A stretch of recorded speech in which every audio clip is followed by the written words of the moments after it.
Federal Drive is presented by GEHA, Government Employees Health Association, proudly providing health and dental benefits to federal employees and their families. Visit GEHA.com. A Trump-appointed advisory committee is urging sweeping overhauls at the Federal Emergency Management Agency. The FEMA Review Council approved its final report to the president last week. The group's report does not include earlier draft recommendations that would have cut FEMA's workforce by up to 50%. Federal News Network's Justin Doubleday joins me now with the details. Justin, great to have you. Good to be with you, Terry. We've been waiting on this report for a while now. What are the big headlines that made it into the final report? Well, as we've known all along, the FEMA Review Council was really looking at how FEMA could, so to speak, take more of a back seat to state and local governments when it comes to disaster response. And that is the overarching theme, I think, of their final report, which is shifting FEMA into what they call kind of more of a support role with state and local led disaster response. Now, many people would say that's what FEMA already does, but that is certainly what they were really looking to emphasize through this report. And so the major recommendations include streamlining how FEMA disperses disaster funds to make it faster, mitigation grants and other types of assistance doing the same there, replacing the hazard mitigation grant program, reforming the National Flood Insurance Program, and then, really importantly, raising the threshold for when an event would qualify for federal disaster assistance. So essentially, less disasters would have that FEMA assistance come into play. And so all of that went into this big 75-page report. It's pretty long. I would recommend anyone who's really interested in the details to go look at the details, go look at the report. But it is now on the president's desk for implementation, and we'll go from there. Justin, one of the things everyone has been waiting for is the report's recommendations on FEMA staffing. What does it have to say? Give us the headlines. Yeah, really interesting. It does not include some recommendations from a draft version of the council's reports to cut FEMA staffing by about 50% over the next 2 to 3 years. That draft came out late last year. It circulated widely online. It was leaked.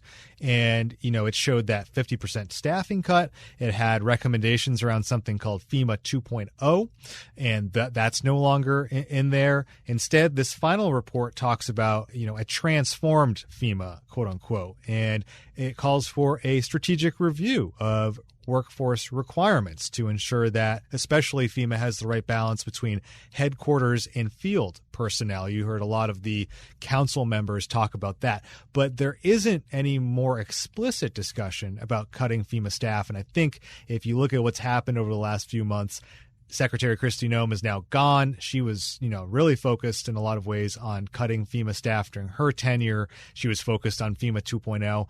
Now, Secretary Markwayne Mullin is leading DHS, and he's already started to take a different tack toward FEMA.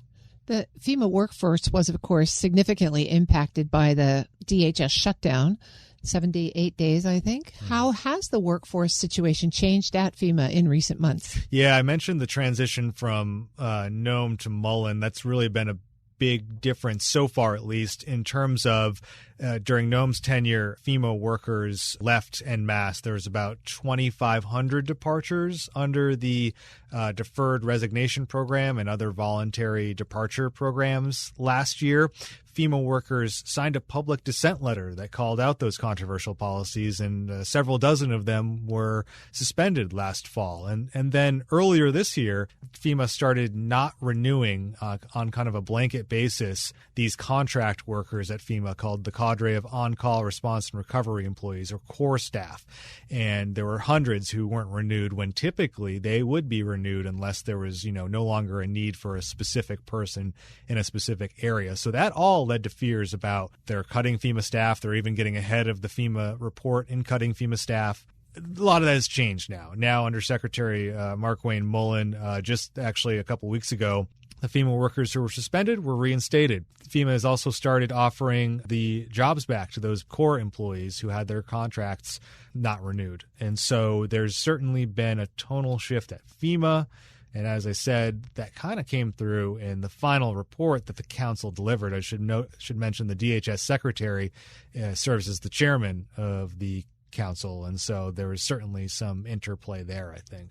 There were a lot of other recommendations that were floating around, including making FEMA a separate cabinet agency. Where does all of that land? What are the other big headline recommendations? Well, interestingly enough, that draft report recommended keeping FEMA within DHS, that draft leaked report that I mentioned that came out under Secretary Noem. This final report doesn't take a position on whether FEMA should stay or should not stay within DHS. And so that's pretty interesting.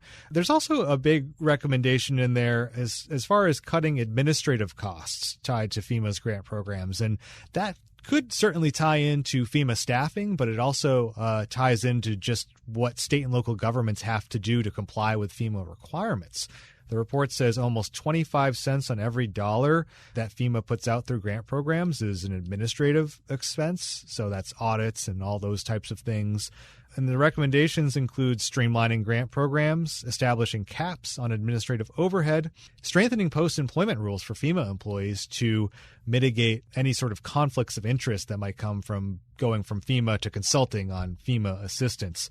So there's a lot of recommendations there on administrative overhead that were pretty interesting as well. When this report leaves the president's desk, does Congress have any activity or responsibility in the implementation of any recommendations? Yeah, it's interesting. This report, a lot of it will need congressional action to actually be implemented, especially when you look at things like replacing certain programs or streamlining individual assistance, reforming the assistance that goes to state and local governments and counties and things like that. That will require Congress to take action. There are some things like the workforce review that we talked about at the top that certainly the administration could do on its own, but that workforce review is contingent on reforming a lot of those big programs at FEMA, and that will require Congress to act. Now, Congress has been advancing a bill called the FEMA Act, and it's in the House. It passed to the full House last year. It's now got up to, I think, last I checked, 70 co-sponsors, bipartisan bill. That would remove FEMA out from under DHS and make it its own independent agency. And again, the final FEMA Council report did not take a stance on that. It would also implement some of the same recommendations around streamlining programs, disaster response programs that the FEMA Review Council recommends. So that's where Congress would be able to take this council report and potentially include aspects of it that aren't already in that bill. But we'll see what lawmakers say, because even Republicans have had some issues with how the Trump administration has run FEMA so far. Still much to watch. Perhaps there'll be some oversight hearings in the future. Yeah, we'll see. Congress has a lot on its plate, but we'll see. Federal News Network's Justin Doubleday. Justin, thanks for joining me. Thanks, Terry. You can find his full story at federalnewsnetwork.com.